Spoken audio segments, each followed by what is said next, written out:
श्रोताओं नमस्कार। आज मैं एक नई कहानी लेकर आई हूँ, सूखी डाली, जिसके लेखक हैं श्री उपेंद्र नाथ अश्क जी। आइए मैं लेखक का परिचय करवाती हूँ। उपेंद्र नाथ अश्क बहुमुखी प्रतिभा के धनी थे। इनका जन्म 14 दिसंबर सन 1910 को जालंधर, पंजाब में हुआ था। इन्होंने उपन्यास, कहानी, नाटक, निबंध तथा कविता सभी विधाओं पर अपनी लेखनी चलाई और लोकप्रियता अर्जित की।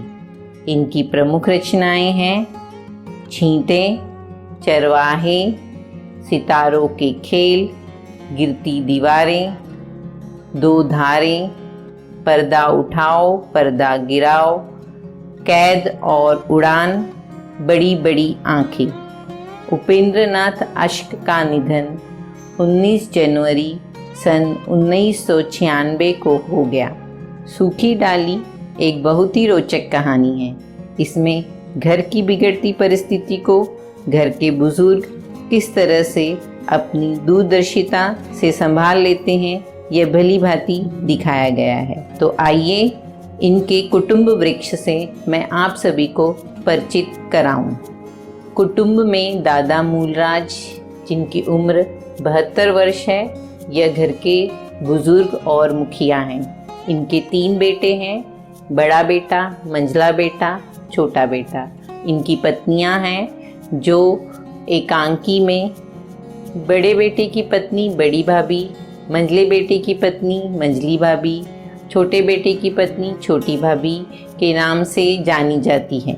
दादा मूलराज के छोटे बेटे के 4 बच्चे हैं, बड़ा बेटा, मंझला बेटा, छोटा बेटा परेश और बेटी इंदु। इनकी पत्नियां हैं बड़ी बहू, मंझली बहू, छोटी बहू बेला, और बड़े बेटे मंझले बेटे के बच्चे हैं भाशी, मल्लू, जगदीश।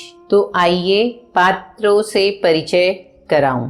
पुरुष पात्र हैं दादा मूलराज, करमचंद, परेश, भाशी, मल्लू, जगदीश। स्त्री पात्र हैं बड़ी भाभी, मंझली भाभी, छोटी भाभी यानी बेला की सास और इंदु की माँ, बड़ी बहू, मंझली बहू, छोटी बहू यानी बेला, बेटी यानी इंदु, नौकरानी पारो, रजुआ जिसे मिश्रानी भी कहते हैं। कहानी यानी एकांकी में आए पात्रों का विस्तृत परिचय क्रमशः है।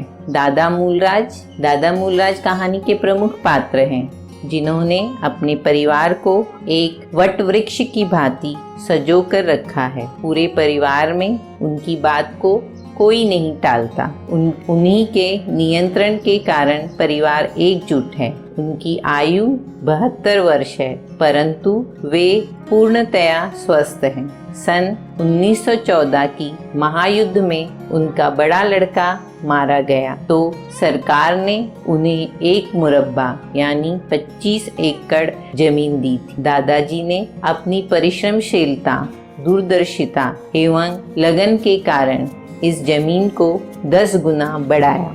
अब उनके 2 बेटे और पोते जमीन, डेयरी तथा चीनी मिल के काम को देखते हैं। उनके सबसे छोटे पुत्र का विवाह एक प्रतिष्ठित परिवार में हुआ है। उसकी पत्नी स्नातक है। उसे इस घर के तौर तरीके और रहन सहन पसंद नहीं है। जब दादाजी को परेश के अलग होने की संभावना का पता चलता है तो वे अत्यंत बुद्धिमत्ता से स्थिति को संभाल लेते हैं तथा परिवार को टूटने से बचा लेते हैं। कहानी का अगला पात्र परेश दादा मूलराज का पोता है, जो नायब तहसीलदार है। उसका विवाह लाहौर के एक प्रतिष्ठित परिवार की सुशिक्षित कन्या से हुआ है, जिसके कारण सरकारी हलकों में उसकी प्रतिष्ठा और भी बढ़ जाने की संभावना है। साथ ही गांव में उसका और आदर होने लगता है। परेश जानता है कि उसकी पत्नी इस परिवार के रहन सहन, तौर तरीके को पसंद नहीं करती है। परेश दादाजी का बहुत सम्मान करता है, इसलिए वह अपनी पत्नी के व्यवहार आदि के संबंध में उनसे खुलकर बात करने का साहस नहीं जुटा पाता। वह उनसे पत्नी का मन न लगने का बहाना बनाता है तथा दबी जुबान से कहता है कि उसकी पत्नी को परिवार में कोई पसंद नहीं करता, इसलिए उसे लगता है कि वह अपरिचितों में आ गई है और वह आज़ादी चाहती है।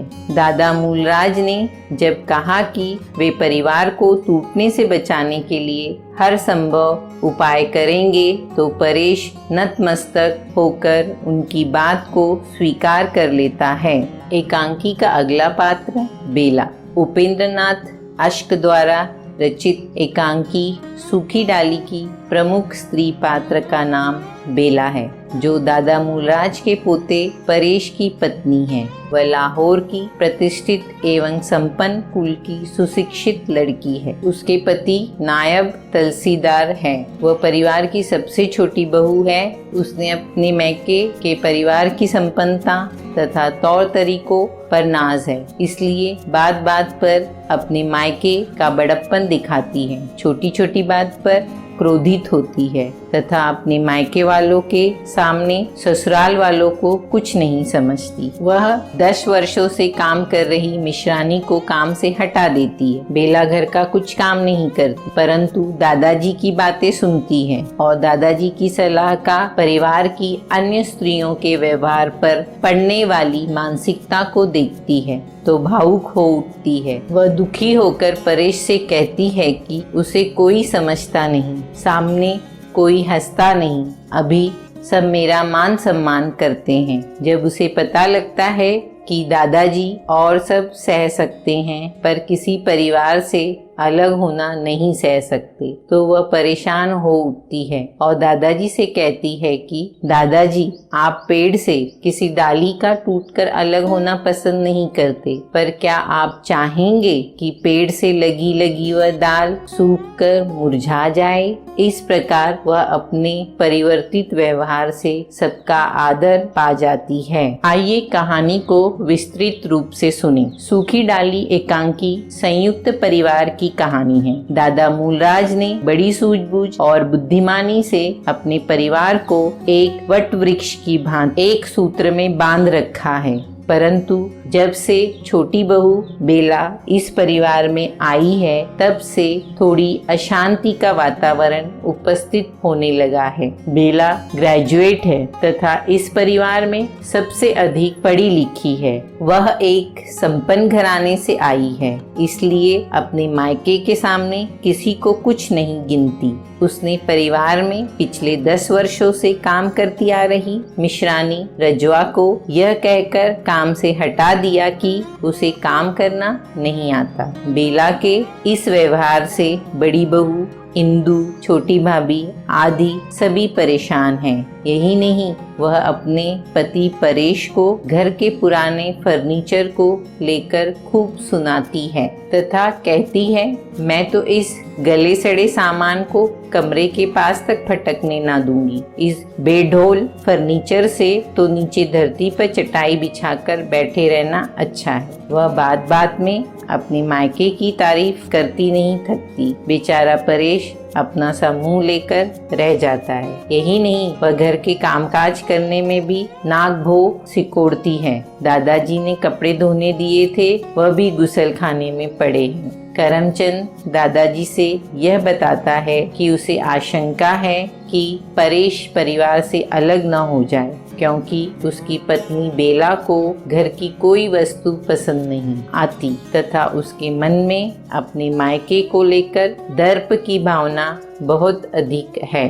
परेश भी दादा से बेला के संबंध में बात करते हुए अत्यधिक संकोच के साथ यह बताता है कि बेला का मन इस घर में नहीं लगता तथा उसे घर का कोई भी सदस्य पसंद नहीं करता। सब उसकी निंदा करते हैं। बात यह है कि वह आज़ादी चाहती है, अपनी पृथक गृहस्थी बसाना चाहती है। यदि बाग वाला मकान उसे मिल जाए तो वह सुख शांति से रहे। परेश की बात सुनकर दादाजी उसे सुझाव देते हैं कि वह बेला को साथ ले जाकर बाजार से उसकी पसंद की चीजें खरीदवा दे। वे यह भी कहते हैं कि वह घर में सबको समझा देंगे कि कोई भी बेला का अपमान नहीं करेगा। दादा घर के सभी सदस्यों को बुलाकर समझाते हैं तथा कहते हैं कि बेला एक बड़े घर की बेटी है, उच्च शिक्षा प्राप्त है, वहाँ सबसे आदर पाती है, इसलिए यहाँ भी उसे उचित आदर सत्कार मिलना चाहिए। वे चेतावनी भी देते हैं, यदि मैंने सुन लिया कि किसी ने उसकी हंसी उड़ाई है,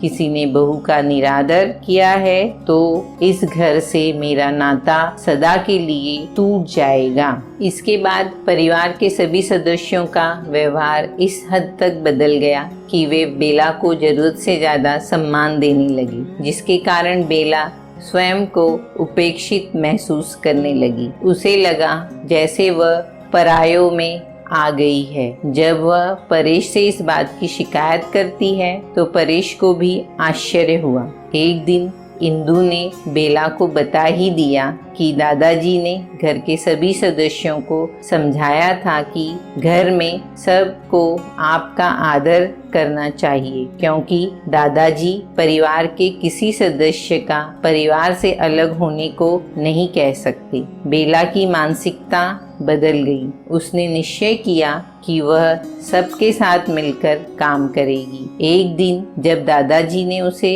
कपड़े धोते देखा तो उन्हें टोका। बेला बोली, आप पेड़ से किसी डाली का टूटकर अलग होना पसंद नहीं करते, पर क्या आप यह चाहेंगे कि वह पेड़ से लगी लगी वह डाली मुरझा जाए? इस प्रकार परिवार एक सूत्र में बंधा रहा। उसकी कोई भी डाली ना तो सूखी और ना ही टूटकर अलग हुई। तो आइए इसके दो मुख्य प्रश्न उत्तर पर नजर डालते हैं।